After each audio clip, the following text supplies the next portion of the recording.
ವಿರಾಮದ ಬಳಿಕ current affairs ಕಾರ್ಯಕ್ರಮದಲ್ಲಿ ಮತ್ತೊಮ್ಮೆ ಸ್ವಾಗತ. ನಾವು ಚರ್ಚೆಯನ್ನು ಮಾಡ್ತಾ ಇದ್ವಿ. ಇವತ್ತಿನ ಪ್ರಮುಖ ಸುದ್ದಿ ಏನು, ಸೇವಾ ತೆರಿಗೆಯನ್ನು ಕೇಂದ್ರ ಸರ್ಕಾರ ಇವತ್ತಿನಿಂದ ಜಾರಿಗೊಳಿಸಿರುವಂಥದ್ದು. ಇದರ ಬಗ್ಗೆ ಚರ್ಚೆಯನ್ನು ಮಾಡ್ತಾ ಇದ್ವಿ. ನಾನು ಕಿಶನ್ ಶೆಟ್ಟರಲ್ಲಿ ಕೇಳಬೇಕು, ತಾವಾಗ GST ಬಗ್ಗೆ ಹೇಳ್ತಾ ಇದ್ರಿ. GST ಅನ್ನುವಂಥದ್ದು ಮುಂದಿನ ವರ್ಷದಿಂದ ಅನುಷ್ಠಾನಕ್ಕೆ ಬರಲಿಕ್ಕಿದೆ.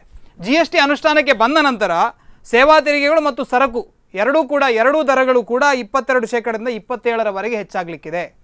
GST ಬಂದ ನಂತರ ಜನರಿಗೇನೋ ಸ್ವರ್ಗ ಭೂಮಿಗೆ ಇಳಿಯೋದಿಲ್ಲ, ಅದರಿಂದ ಕೂಡ ಜನರ ಜೇಬಿಗೆ ಕತ್ತರಿ ಬೀಳುವಂಥದ್ದು ಬಿದ್ದೇ ಬೀಳುತ್ತೆ. ಹಾಗಾದರೆ ಯಾವ ಕಾರಣಕ್ಕಾಗಿ ನೀವು GSTನ ತರ್ತಾ ಇದ್ದೀರಿ? ನೋಡಿ, ಇಲ್ಲಿ ಟ್ರಾನ್ಸ್ಪೋರ್ಟೇಷನ್ ಚಾರ್ಜ್ಗಳಲ್ಲಿ ಏರಿಕೆ ಆಗುತ್ತೆ, ಸರ್ವಿಸ್ ಟ್ಯಾಕ್ಸ್ ಅಲ್ಲಿ ಏರಿಕೆ ಆಗುತ್ತೆ. ಇಲ್ಲಿ ಬಿಸ್ನೆಸ್ ಸೆಲ್ಲಿಂಗ್ ಅಕ್ರಾಸ್ ಸ್ಟೇಟ್ಸ್ ಅಂತ ಬರ್ತದೆ. ಅಂದ್ರೆ ಒಂದು ರಾಜ್ಯದಿಂದ ಇನ್ನೊಂದು ರಾಜ್ಯಕ್ಕೆ ಸರಕುಗಳು ಹೋಗುವಾಗ ಈಗ ಒಂದು ಬಿಸ್ನೆಸ್ನವನು ಅವನ ಬ್ರಾಂಚ್ ಬೇರೆ ಬೇರೆ ರಾ ಮೆಟೀರಿಯಲ್ಸ್ ಅನ್ನು ಒಂದು ಸ್ಟೇಟ್ ಇಂದ ಪರ್ಚೇಸ್ ಮಾಡ್ತಾನೆ. ಅವನ ಒಂದು ಸ್ಟೇಟ್ ಅಲ್ಲಿ ಒಂದು ಫ್ಯಾಕ್ಟರೀಸ್ ಇರ್ತದೆ. ಸೊ ಟೋಟಲ್ ಎಲ್ಲ ಬೇರೆ ಬೇರೆ ಸ್ಟೇಟ್ ಅಲ್ಲಿ ಅವರಿಗೆ border tax, local sales tax, central service tax, federal excise, central sales tax and 16 ರೀತಿಯ ಟ್ಯಾಕ್ಸ್ ಕಟ್ತಾನೆ. ಆ 16 ರೀತಿಯ ಟ್ಯಾಕ್ಸ್ ಏನಿದೆ ಅದು ಬೇರೆ ಬೇರೆ ಕಾಂಪೊನೆಂಟ್ ಆಗಿ, ಈಗ ಒಂದು ಪ್ರಾಡಕ್ಟ್ ಇದ್ದು ಕರ್ನಾಟಕದಲ್ಲಿ 20 ರೂಪಾಯಿ ಇದ್ರೆ ಮಹಾರಾಷ್ಟ್ರದಲ್ಲಿ 22 ರೂಪಾಯಿ, ಗೋವಾದಲ್ಲಿ 24 ರೂಪಾಯಿ, ತಮಿಳುನಾಡಲ್ಲಿ 18 ರೂಪಾಯಿ, ಆ ಥರ ಬೇರೆ ಬೇರೆ ರೀತಿಯ ರೇಟ್ಸ್ ಬರ್ತಾ ಇದೆ. ಈ ಫೆಡರಲ್ ಸಿಸ್ಟಮ್, ನಮ್ಮ ರಾಷ್ಟ್ರೀಯ ಸಿಸ್ಟಮ್ ಅನ್ನ ಫೆಡರಲ್ ಬೇರೆ ಬೇರೆ ರಾಜ್ಯದ ರೆವೆನ್ಯೂಸ್ ಏನು ಬರ್ತಾ ಇದೆ ಅದನ್ನು ಅವರು GST ಮೂಲಕ ಆ ಎಲ್ಲ ಬೇರೆ ಬೇರೆ ರೀತಿಯ ಟ್ಯಾಕ್ಸನ್ನು ಕ್ಲಬ್ ಮಾಡಿ ಅವರು ಆ ಸ್ಟೇಟಿಂದ ಎಷ್ಟು ರೆವೆನ್ಯೂ ಬರ್ತದೆ. ಈಗ ಅಲ್ಲಿ ರಾಜ್ಯಗಳು ಕೇಳ್ತಾ ಇರೋದೇನು, ನಮಗೆ ಅದನ್ನು ಈಗ ನಾವು ಒಂದು ಲೋಕಲ್ ಅಥಾರಿಟಿಯಿಂದ ಮಾಡುವ ಟ್ಯಾಕ್ಸನ್ನು ನೀವು ಅಬಾಲಿಷ್ ಮಾಡಿ ಅಂತ ಪ್ರಪೋಸಲ್ಸ್ ಕೊಟ್ಟಿದ್ದಾರೆ ಕೆಲವರೆಲ್ಲ.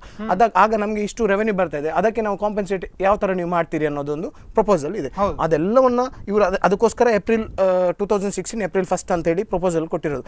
ಈಗ ಬೇರೆ ಬೇರೆ ಸ್ಟೇಟ್ಸಿಂದ ಎಲ್ಲ ಫೈನಾನ್ಸ್ ಸೆಕ್ರೆಟರೀಸ್ ಮತ್ತು ಆ ಎಲ್ಲ ಸ್ಟೇಟ್ ಇದು ಫೈನಾನ್ಸ್ ಮಿನಿಸ್ಟರ್ನ ಕರೆದು ಈಗಾಗಲೇ ಮೀಟಿಂಗ್ ಆಗಿದೆ, ಚೀಫ್ ಮಿನಿಸ್ಟರ್ನ ಕೂಡ ಕರೆದು ಮೀಟಿಂಗ್ ಆಗಿದೆ, ಇಂಪ್ಲಿಮೆಂಟ್ ಮಾಡ್ತಾರೆ.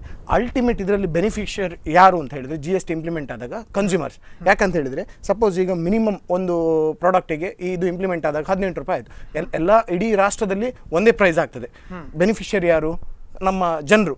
ಆ ರೀತಿ ಪ್ಲಸ್ ರೆವೆನ್ಯೂಸ್ ಏನು ಬಂದಿದೆ ಇಲ್ಲಿ ನೋಡಿ, ಬೇರೆ ಬೇರೆ ಈಗ ಆಗ ನಾನು ಒಂದು ಎಕ್ಸಾಂಪಲ್ ಕೊಟ್ಟೆ ನಿಮಗೆ, ಟೋಲ್ ಗೇಟ್ ಇದು ಸೋರಿಕೆ ಆಗ್ತದೆ, ಇಲ್ಲಿ ಇಷ್ಟು ಸೋರಿಕೆ ಅದೆಲ್ಲವನ್ನು ತಡೀತದೆ. ಆನ್ಲೈನ್ ಸಿಸ್ಟಮ್ ಈಗ ಇವರ ಫೋಕಸ್ ಏನಿದೆ ಟೆಕ್ನಾಲಜಿ ಬೇಸ್ಡ್ ಮಾಡಿದಾಗ ಎಲ್ಲ ಆನ್ಲೈನ್ ಮೂಲಕ ಬಂದಾಗ ಸ್ಟೇಟಲ್ಲಿ ಕೂಡ ಅವರಿಗೆ ಎಷ್ಟು ಕಲೆಕ್ಷನ್ ಆಗಿದೆ ಅಂತ up to date fraction of ಸೆಕೆಂಡ್ಸಲ್ಲಿ ಸಿಗ್ತದೆ, ಸೆಂಟ್ರಲ್ಲೂ ಕೂಡ ಸಿಗ್ತದೆ. ಅಲೋಕೇಶನ್ ಆಫ್ ಫಂಡ್ಸ್ ಮಾಡುವಾಗ ಕೂಡ ಯಾವ ಪ್ರಾಜೆಕ್ಟಿಗೆ ಎಷ್ಟು ಮಾಡ್ಬೋದು. ಈಗ ಆಲ್ರೆಡಿ ಕೋಲ್ ಆಕ್ಷನ್ ಅಥವಾ ಬೇರೆ ಬೇರೆ ಆಕ್ಷನಲ್ಲಿ ಸ್ಟೇಟ್ಸ್ ಬೆನಿಫಿಷಿಯರಿ ಆಯಿತು. ಈಗ ವೆಸ್ಟ್ ಬೆಂಗಾಲಲ್ಲಿರುವ ಮಿನರಲ್ಸ್ ಇರ್ಬೋದು, ಛತ್ತೀಸ್ಗಢ ಏನು ಮಾಡಿದ್ರು ಅಂತ ಹೇಳಿದರೆ ಅಲ್ಲಿಂದ ಬಂದ ರೆವೆನ್ಯೂಸನ್ನು ಅಲ್ಲಿ ಅವರಿಗೆ ಯುಟಿಲೈಸ್ ಜಾಸ್ತಿ ಮಾಡಲಿಕ್ಕೆ ಪ್ರಪೋರ್ಷನೇಟ್ಸ್ ಕೊಟ್ಟರು. ಅದೇ ಥರ ಕರ್ನಾಟಕದಲ್ಲಿ ಕೂಡ ಲಾಸ್ಟ್ ಇಯರ್ಗಿಂತ ಈ ಸಾರಿ ಸೆಂಟ್ರಲ್ ಗೌರ್ಮೆಂಟಿಂದ ಬರುವ ಫಂಡ್ಸ್ ಜಾಸ್ತಿ ಆಯಿತು, ಬೇರೆ ಬೇರೆ ರಿಸೋರ್ಸ್.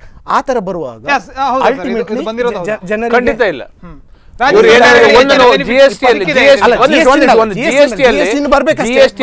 ಒಳ್ಳೇದು, ಅದರಲ್ಲಿ ಆದ್ರೂ ಕೂಡ ರಾ ಮೆಟೀರಿಯಲ್ಸ್ ಏನೇನು ಹೋಗ್ತಾ ಇದೆ ಅದಕ್ಕೆ ಹೆಚ್ಚಿನ ಅನುದಾನಗಳು ಯಾವ ಎಲ್ಲ ಕೇಂದ್ರೀಯ ಅನುದಾನಗಳು ಕಡಿತಗೊಂಡಿದೆ. ಕಡಿತ ಸರಿ, ನಿಮ್ಮ ರಾಜಕೀಯ ಕಾರಣಕ್ಕೋಸ್ಕರ ಕಡಿತಗೊಂಡಿದೆ. ಬೇರೆ ರಾಜ್ಯಗಳಿಗಾದ್ರೂ ಸರಿಯಾಗಿ ಬಂದಿದೆ? ಬೇರೆ ರಾಜ್ಯಗಳಿಗೂ ಕೊಟ್ಟಿಲ್ಲ, ಎಲ್ಲಿಗೂ ಕೊಟ್ಟಿಲ್ಲ, ಬರೇ ಪೇಪರ್ ಅಲ್ಲಿ ಮಾತ್ರ. ಎಲ್ಲವೂ ಪೇಪರ್ ಅಲ್ಲಿ ಮಾತ್ರ. ಎಲ್ಲ ರಾಜ್ಯಗಳ ಗಲಾಟೆ ಏನು, ಎಲ್ಲ ರಾಜ್ಯಗಳ ಗಲಾಟೆ ಇರುವಾಗ ಎಲ್ಲರಿಗೂ ನಿಮಗೆ ಯಾವುದನ್ನು ಕೊಟ್ಟಿಲ್ಲ, ಯಾವುದನ್ನು ಕೊಟ್ಟಿಲ್ಲ. ವೆಸ್ಟ್ ಬೆಂಗಾಲ್ ಇದು ಮಮತಾ ಬ್ಯಾನರ್ಜಿ ಅವರು ಮೋದಿ ಅವರ ಜೊತೆ ವೇದಿಕೆ ಹಂಚಿಕೊಳ್ತಾರೆ. ಯಾಕಂತ ಹೇಳಿದ್ರೆ ಅವರ ರಾಜ್ಯದ ಅಭಿವೃದ್ಧಿ ಆಗಬೇಕು. ಯಾಕಂದ್ರೆ ಮುಂಚೆ ಯಾವ ಪ್ರಧಾನಿ ಇದ್ರು ವೇದಿಕೆ ಹಂಚಿಕೊಳ್ಳಬೇಕು ಮಾತಾಡಲಿಲ್ಲ. ಯಾವ ಪ್ರಧಾನಿ ಬಾಂಗ್ಲಾದೇಶದ ಆ ಬಾರ್ಡರ್ ಸೊಲ್ಯೂಷನ್ಸ್ ಬೇರೆ ಬೇರೆ ಸಮಸ್ಯೆಗಳನ್ನು ಸಾಲ್ವ್ ಮಾಡಿಕ್ಕೆ ನಾಡ್ದು ಬಾಂಗ್ಲಾಕ್ಕೆ ನಾನು ಬರ್ತೇನೆ ಹೇಳಿದರೆ, ಚೀನಾ ಪ್ರವಾಸಕ್ಕೆ ಬನ್ನಿ, ನಿಮ್ಮಲ್ಲಿ ಇನ್ವೆಸ್ಟ್ಮೆಂಟ್ ಇದು ಪ್ಲಾನಿಂಗ್ ಏನು ಆಗಿದೆ ಅದು ನಿಂತಿದೆ, ಅದನ್ನು ಬನ್ನಿ ಅಂತ ಮುಖ್ಯಮಂತ್ರಿಗಳನ್ನ ಕೇಳಿದ್ರೆ ರಾಜಕೀಯ ಕಾರಣಕ್ಕೆ ನಾವು ಬರುದಿಲ್ಲ ಅಂತ. ಅಂದ್ರೆ ಇದೇ ನಾವು ಮಾಡ್ತಾ ಕೂತ್ಕೊಳ್ಳೋದಲ್ಲ. ಟೀಮ್ ಇಂಡಿಯಾ ಮಾಡಿ ಅಭಿವೃದ್ಧಿ ಪಡಿಸುವ ದೇಶದ ಬಗ್ಗೆ ಅಭಿವೃದ್ಧಿ. ಮನಮೋಹನ್ ಸಿಂಗ್ ಅವರೊಂದಿಗೆ ವೇದಿಕೆ ಹಂಚಿಕೊಳ್ಳಿಲ್ಲ ಮಮತಾ ಬ್ಯಾನರ್ಜಿ ಅವರು. ಮನಮೋಹನ್ ಸಿಂಗ್ ಒಟ್ಟಿಗೆ ರಾಜಕೀಯ ಕಾರಣಗಳಿರ್ಬೋದು, ಬಿಟ್ರು ಅವ್ರ ರಾಜಕೀಯ ಕಾರಣ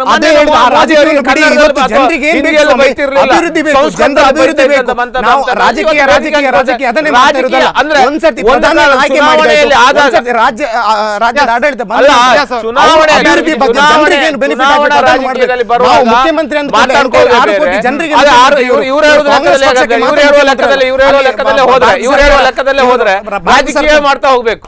ರಾಜಕೀಯ ಮಾಡ್ತಾ ವೇದಿಕೆ ಹಂಚಿಕೊಂಡಾಗ ಇವರೊಟ್ಟಿಗೆ ಹಂಚಿಕೊಂಡ್ರೆ ಅದು ರಾಜಕೀಯ ರಹಿತ, ಅದು ಬೇರೆಯವರೊಟ್ಟಿಗೆ ಹಂಚಿಕೊಂಡ್ರೆ ರಾಜಕೀಯ. ಇವರೊಟ್ಟಿಗೆ ಹಂಚಿಕೊಂಡ್ರೆ ಬಿಜೆಪಿ ರಾಜಕೀಯ ರಹಿತ, ರಾಜಕೀಯ ಎಸ್ ಕಿಶನ್ ಹೆಗಡೆ ಅವರು ನಿಮ್ಮಲ್ಲಿ ಕೇಳಬೇಕು. ನಾನೀಗ ಇವತ್ತು ನಾವು ಚರ್ಚೆಯನ್ನು ಮಾಡ್ತಾ ಇರುವಂಥದ್ದು ಒಂದು ಏನು 12.36 ಇವತ್ತು ಏರಿಕೆ ಮಾಡಿ 14% ಸರ್ವಿಸ್ ಟ್ಯಾಕ್ಸ್ ಅನ್ನು ಏರಿಕೆ ಮಾಡಿದ್ದಾರೆ ಅನ್ನುವಂಥದ್ದು. ಎಸಿ ರೈಲಿನಲ್ಲಿ 1,000 ರೂಪಾಯಿ ಟಿಕೆಟ್ ಇದ್ರೆ ಅವನಿಗೆ ಹೆಚ್ಚುವರಿಯಾಗಿ 50 ರೂಪಾಯಿ ಹೆಚ್ಚಿಗೆ ಹೋಗುತ್ತೆ. 0.5% ಅಲ್ಲ 0.05 ಅಲ್ಲ 0.5%. 50 ರೂಪಾಯಿ 50 ರೂಪಾಯಿ ಹೆಚ್ಚಿಗೆ ಹೋಗುತ್ತೆ. ಒಬ್ಬ ರೈಲ್ವೆ ಟಿಕೆಟ್ ಮಾಡಿದವನಿಗೆ 50 ರೂಪಾಯಿ ಹೆಚ್ಚಿಗೆ ಹೋಗುತ್ತೆ. 12.36 ಇದ್ದದ್ದು 50 ರೂಪಾಯಿ ಅವನಿಗೆ 1,000ಕ್ಕೆ 50 ರೂಪಾಯಿ ಹೆಚ್ಚಿಗೆ ಹೋಗುತ್ತೆ.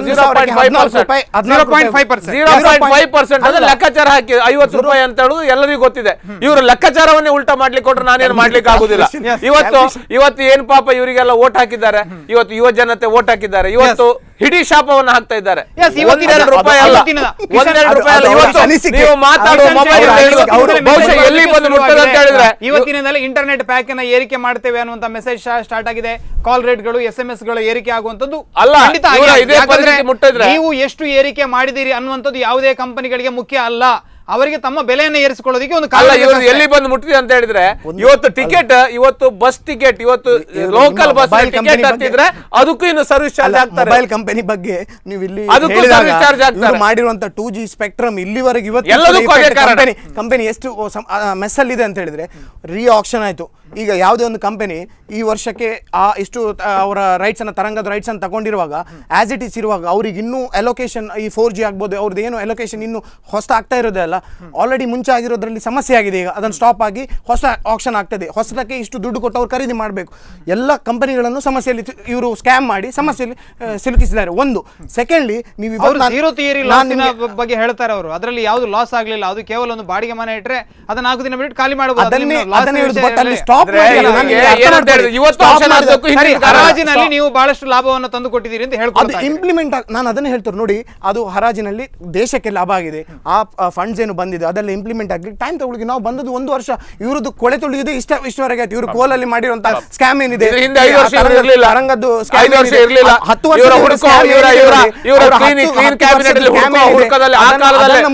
ವರ್ಷ ಕ್ಲೀನ್ ಇಮೇಜ್ 1,800 ಕೋಟಿ ರೂಪಾಯಿ ಸ್ಕ್ಯಾಮ್ ಮಾಡಿದ್ದಾರೆ.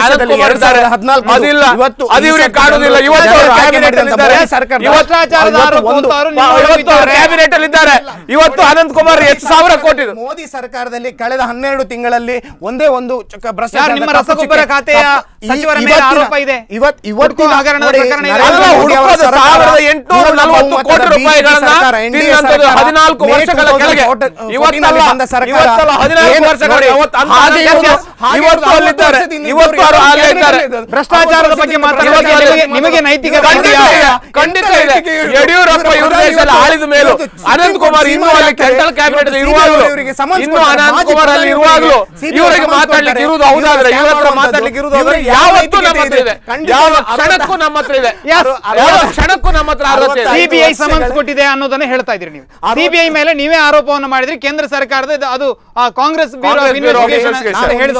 ಇವರು ಬಂದು ಕೂಡಲೇ ಬಿಜೆಪಿ ಅವರೊಟ್ಟಿಗಿದ್ದ ಯಾರು ಅಫಿಷಿಯಲ್ಸ್ ಇದ್ದಾರೆ ಅವರೇ ಸ್ಟೇಟ್ಮೆಂಟ್ ಕೊಡ್ತಾ ಇದ್ದಾರೆ. ಈ ತರ ಮೊನ್ನೆ ಯಾರು ಕೊಡಿಸ್ತಾರೆ ಅವ್ರ ಮೇಲೆ ಬ್ಲಾಕ್ ಮೇಲ್ ಮಾಡ್ತಕ್ಕಂಥ ವ್ಯವಸ್ಥೆ ಇದು ಮಾಡ್ಕೊಂಡು ಬಂದದ್ದು ಬಿಜೆಪಿ ಆಡಳಿತದಲ್ಲಿ ಪ್ರತಿ ಹಂತದಲ್ಲೂ ಭ್ರಷ್ಟಾಚಾರ ಮಾಡಿದ್ದಾರೆ. ಇವರ ಪ್ರಧಾನಮಂತ್ರಿಗಳಿಂದ ಇವರು ಮಧ್ಯದಲ್ಲಿ ಒಂದು 5 ವರ್ಷ ಇವರು ಆಡಳಿತ ಮಾಡಿದ ನೆನಪೇ ಇಲ್ಲ. ಇವರಿಗೆ ಯಾವ ಮಧ್ಯದಲ್ಲಿ 5 ವರ್ಷ ಇವರು ಸರ್ಕಾರ ಆಡಳಿತ ಮಾಡಿದ ನೆನಪೇ ಇಲ್ಲ. ನೋಡಿ ನರೇಂದ್ರ ಮೋದಿ ಅವರ ಫೋಕಸ್ ಕ್ಲಿಯರ್ ಇದೆ. ಅವರು ಈ ತರ ಇವ್ರು ಏನೇ ಹೇಳಿ ನಮ್ಗೆ ಗೊತ್ತಿದೆ ದೇಶವನ್ನು ಅಭಿವೃದ್ಧಿಯನ್ನ ಗೊಳಿಸಬೇಕು ಜನರಿಗೋಸ್ಕರ ಖಂಡಿತ ನರೇಂದ್ರ ಮೋದಿ ನಾವು ಕೆಲಸ 1 ವರ್ಷ ಏನು ಮಾಡಲಿಲ್ಲ. ಎಲ್ಲಾ ರೇಟ್ಗಳನ್ನು ಏರಿಸಿದ್ದಾರೆ, ಎಲ್ಲ ವ್ಯವಸ್ಥೆಗಳನ್ನು ಹಾಳುಗೆಡವಿದ್ದಾರೆ. ಇನ್ನು ಏನು ಬಾಕಿ ಉಳಿದಿಲ್ಲ. ಇನ್ನು 4 ವರ್ಷ ಮಾಡೋದು ಇದೇ ಕೆಲಸ. ಖಾಸಗೀಕರಣಕ್ಕೆ ಒತ್ತು ಕೊಡ್ತಾ ಇದ್ದಾರೆ. ನಮ್ಮ ಸರ್ಕಾರ ಬಂದ ನಂತರ ಇಂಟ್ರೆಸ್ಟ್ ರೇಟ್ ಕಡಿಮೆ ಆಗ್ತದೆ. ಅದು ಅರ್ಥ ಮಾಡ್ಕೊಳ್ಳಿ. ಬೇಸಿಕ್ ಇರುವುದು ನಿಮ್ಮ ಎಕಾನಮಿಯಲ್ಲಿ ಇಂಟ್ರೆಸ್ಟ್ ರೇಟ್ಸ್ ಅದು ಕಡಿಮೆ ಆಗ್ತದೆ. ಇನ್ನೀಗ ನೆಕ್ಸ್ಟ್ ವೀಕ್ ಅಲ್ಲಿ ಪುನಃ ಕೊಡ್ತಾರೆ. ಮತ್ತೆ ಗ್ರೋತ್ ರೇಟ್ ನೋಡಿ 7.5. We have beated China in last 1 year. ಅದು ನಮ್ಮ ದೇಶಕ್ಕೆ ಬೇಕಾಗಿರುವಂತ ಹಳ್ಳಿಯಲ್ಲಿ ಕೂತಂತ ಬಡವನಿಗೆ ಏನು ಸಿಕ್ಕಿದೆ ಅನ್ನೋದನ್ನ ಕೇಳ್ತಾ ಇದ್ದಾರೆ.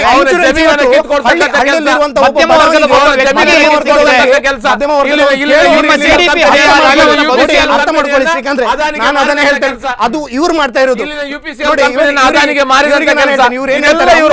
ಅದಾನಿ ಅಂತ ಇವ್ರು ಏನ್ ಹೇಳ್ತಾರೆ, 1 ವರ್ಷದಲ್ಲಿ ಸ್ಟಾಕ್ ಮಾರ್ಕೆಟ್ ಇಲ್ಲ, ಅವರ ಸ್ಟಾಕ್ ಪ್ರೈಸ್ 15% ಬಿದ್ದಿದೆ, ಬೇರೆ ಎಲ್ಲ ಅಪ್ ಇರುವಾಗ 15% ಬಿದ್ದಿದೆ. ನಾನು ಸ್ಟಾಕ್ ಮಾರ್ಕೆಟ್ ಯಾವಾಗ ಬಿದ್ದಿದ್ದಂತ ನನಗೆ ಗೊತ್ತಾಗಿಲ್ಲ. ಅವ್ರದ್ದು ಎಲ್ಲ ಸ್ಟಾಕ್ಗಳು ಮೇಲಿದೆ, ಇಲ್ಲ ಎಲ್ಲ ಸ್ಟಾಕ್ಗಳು ಮೇಲಿದೆ ನೋಡಿ. ಎಲ್ಲ ಸ್ಟಾಕ್ಗಳು ನಾನು ಅನಲೈಸ್ ಮಾಡಿ, ನಾನು ಮತ್ತೆ ಇವರು ಚಾಲೆಂಜ್ ಮಾಡ್ತಾನೆ, ನೀವು ಸ್ಟಾಕ್ ಹಿಡ್ಕೊಂಡು ಬನ್ನಿ ಸ್ವಾಮಿ, ಹಿಡ್ಕೊಂಡು ಬನ್ನಿ. ಇವರು UPCL ಮಾರಾಟ ಆಯ್ತು, ಎಲ್ಲವನ್ನು ಅದಾನಿ ಕಂಪನಿ ಬಹುಶಃ ಇನ್ನು ಬಿಟ್ಟು ನಾಡ್ದು ಚುನಾವಣೆಗೆ ಬೇಕಾಗಿ ಏನಾದ್ರು ಮಾರ್ಕೊಂಡಿರ್ಬೋದು, ಪೂರ ಮಾರ್ಕೊಂಡಿದ್ದಾರೆ.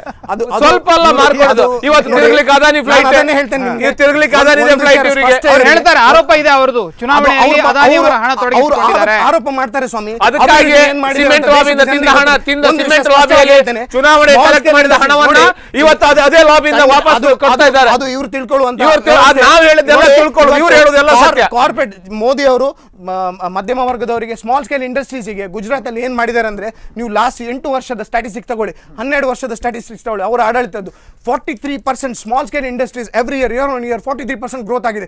ಇದು ಅವರ ಸಾಧನೆ ಆಗಿರೋದ್ರಿಂದ ಅಲ್ಲಿ ಅವರು ನಿರಂತರವಾಗಿ ಅಭಿವೃದ್ಧಿ ಮಾಡಿದಕ್ಕೋಸ್ಕರ ಅಲ್ಲಿ ಜನರು ವೋಟ್ ಆಗಿದ್ದಾರೆ. Small scale industries not corporates, ತಿಳ್ಕೊಳ್ಳಿ. ಸ್ಮಾಲ್ ಸ್ಕೇಲ್ ಇಂಡಸ್ಟ್ರೀಸ್ 43%, ಇಡೀ ದೇಶದಲ್ಲಿ 43% ಇಯರ್ ಆನ್ ಇಯರ್ ಗ್ರೋತ್ ಕಂಡಂತ ಒಂದು ರಾಜ್ಯ ಇದ್ರೆ small scale industries. Agriculture has gone up by 9%, ಇಡೀ ಇಂಡಿಯಾದಲ್ಲಿ 9% ಇಲ್ಲ, 9%. ಇವತ್ತು ಬಿಜೆಪಿ ಆಡಳಿತ ಇರೋ ಮಧ್ಯಪ್ರದೇಶ ತಗೊಳ್ಳಿ, ಇವತ್ತಿಗೆ 18.5%.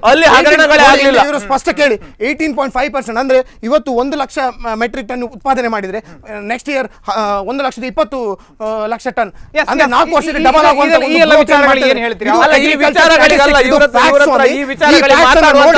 ಈ ವಿಚಾರಗಳಲ್ಲಿ ಮಾತಾಡ್ಲಿಕ್ಕೆ ರೆಡಿಯಾಗಿ ಬರ್ಬೋದು. ನಾನು ಬಂದಿರೋ ಇವರ ಟ್ಯಾಕ್ಸ್ಗಳ ಬಗ್ಗೆ, ಇವರ ಟ್ಯಾಕ್ಸ್ಗಳ ಬಗ್ಗೆ, ಅದ್ರ ಬಗ್ಗೆ ಹೇಳಿ, ಹಗರಣಗಳ ಬಗ್ಗೆ ಹೇಳಿ, ಹಗರಣಗಳ ಬಗ್ಗೆ ಹೇಳಿ, ಎಲ್ಲವನ್ನ ಇಡೀ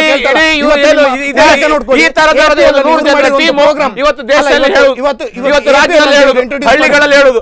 ಇವರು ಸುಳ್ಳನ್ನು ಹೇಳಿ ಹೇಳಿ ಹೇಳಿ ಹೇಳಿ ಏನು ಹಿಟ್ಲರ್ ಅಂದು ಮಾಡಿದ್ದ ನೋಡಿ. ಹಿಟ್ಲರ್ 100 ವರ್ಷಗಳ 80 ವರ್ಷಗಳ ಕೆಳಗೆ ಏನು ಮಾಡಿದ್ದ, ಆ 80 ವರ್ಷಗಳ ಹಿಂದೆ ಮಾಡಿದ್ದಾರೆ ಇವತ್ತು ಬಿಜೆಪಿ ಪ್ರತಿಯೊಬ್ಬ ಕಾರ್ಯಕರ್ತ ಮಾಡ್ತಾ ಇದ್ದಾರೆ. ಗ್ಲೋಬಲ್ ಟ್ರೂತ್ ಅಂತ ಏನ್ ಹೇಳ್ತೇವೆ, ಹೇಳಿದ ಸುಳ್ಳನ್ನು 1000 ಬಾರಿ ಹೇಳಿದಾಗ ಅದು ಸತ್ಯ ಆಗ್ತದೆ ಅಂತ ಅದು ಸುಳ್ಳು ನೋಡಿ. 15 ಎಲ್ಲ ಕಾಲಕ್ಕೂ ನಮಗೆ ಗಿನ್ನೆಸ್ ಬುಕ್ ಆಫ್ ರೆಕಾರ್ಡ್ಸ್ ಇಂದ ನಮ್ಮ ಫೈನಾನ್ಸ್ ಮಿನಿಸ್ಟರ್ ಮತ್ತೆ ಹೋಮ್ ಮಿನಿಸ್ಟರ್ ಒಟ್ಟಿಗೆ ಗಿನ್ನೆಸ್ ಬುಕ್ ಆಫ್ ರೆಕಾರ್ಡ್ಸ್ ನವರು ಬಂದು ಕೊಟ್ಟರು. ಒಂದು ಸ್ಕೀಮ್ ಅನ್ನ 6 ಮಂತ್ಸ್ ಅಲ್ಲಿ ಇಂಪ್ಲಿಮೆಂಟ್ ಮಾಡಿ ಕೋಟಿಗಟ್ಟಲೆ ಜನರನ್ನು ಮುಟ್ಟಿದಂತಹ ಸ್ಕೀಮ್, ಇದು ದಾಖಲೆ, ವಿಶ್ವ ದಾಖಲೆ, ಗಿನ್ನೆಸ್ ಬುಕ್ ಆಫ್ ರೆಕಾರ್ಡ್ಸ್ ನವರು ಬಂದು ಕೊಟ್ಟರು. ಇದು ಸಾಧನೆ.